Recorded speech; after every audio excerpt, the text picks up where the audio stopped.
You are listening to the voice of self-discovery. Learn to discover a better you every day. Great to have you stop by. You are listening to Self-Discovery Revelations, and I am Priscilla Appiah, the voice of self-discovery. I serve you self-discovery revelations every day so you discover a better you every single day as I do. This is the fourth episode in the series Intentional Living. As you know, we are using John C. Maxwell's book by the same title, Intentional Living, as our learning material for the month of February.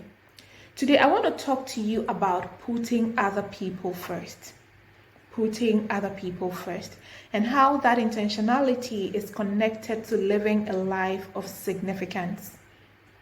If you think this is not for you, wait a minute. When you see a group picture that you are in, what do you look for first? Who do you look for first? Yourself, right? Well, so do I. We all tend to look for ourselves before we look at others. If we look good, we say the picture is great, no matter who else may have their eyes closed, mouth open, or head turned. Whether we admit it or not, self-centeredness is a problem we all have, and it shows its ugly head at different times and in varying degrees.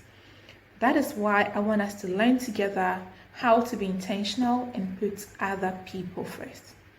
This will not stop us from looking out for ourselves or looking out for ourselves first, but it will help us live intentionally to curb the natural inclination to be self-centered. Because when we are self-centered, we cannot create communities that endure and will not be able to live the life of significance we desire. In John Maxwell's book, Intentional Living, he tells us how he started as a young pastor who had enough self-confidence but not enough experience.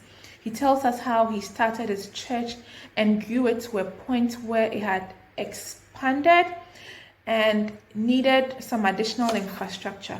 So he had to buy plots of land near the church premises for further expansion purposes.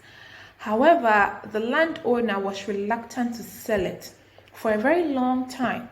But John Maxwell persisted. He built rapport with the landowner while still focusing on his missions work and helping the people in the community. He continued helping people to a point where the landowner now called him to say, look, I see you're doing a good work and helping a lot of people. Though I didn't want to sell this land, I'll sell it to you for the fact that it is going to expand your work and a lot more people will benefit. You know, the man didn't need the money. He simply put the community and the interest of others before his. And this is the example we all need to learn from and replicate. One lesson I picked from this story is that when we are not all about ourselves and are genuinely helping people, others will support us. We will get support from others when we are not all about ourselves. People will be willing to support you when they see you are helping others. Additionally, we learn from the book that having a competitive nature can as well make us self-centered and make it difficult for us to put other people first. One way to curb this is to be conscious that our accomplishments are not just feeding our pride and ego, but more, we are intentionally finding ways to use those accomplishments to support others. Again, there is a caution that we check ourselves not to get obsessed in finding out where we stand in comparison with other people. This is something that we can be prone to if we don't check it. Don't compare yourself to other people. Don't let that be your obsession. Rather, be obsessed in finding out where you stand in comparison with who you were yesterday, with your previous self. Another way to put people first is to value and appreciate their time. Again, in the book Intentional Living, John C. Maxwell, as a young, inexperienced pastor, wanted to learn from the experienced pastors with large churches in the area he found himself. So he arranged to have interviews with each one of them, and he actually went further to pay them for the time that they spent speaking to Him.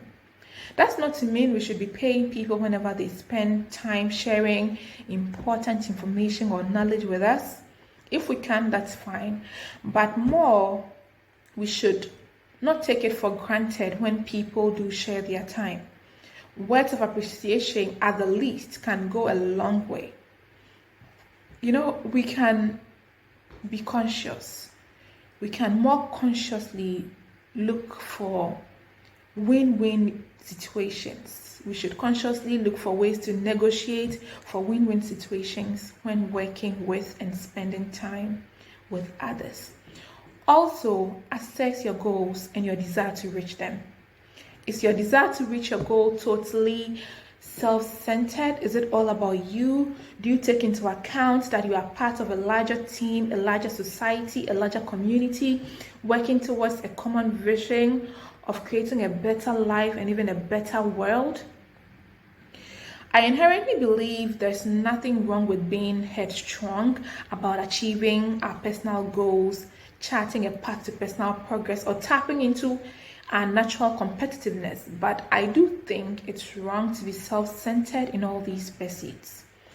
What I mean by putting others first in this context is to shift focus from success to significance. Shift focus from success to significance. Success is more about attaining a certain height, accomplishing a certain feat, and significance is more about your relevance in this world.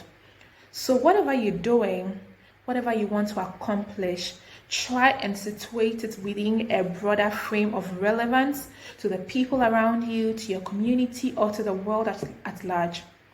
We can't have a life that matters if it's all about ourselves and what we want to accomplish or want to accomplish.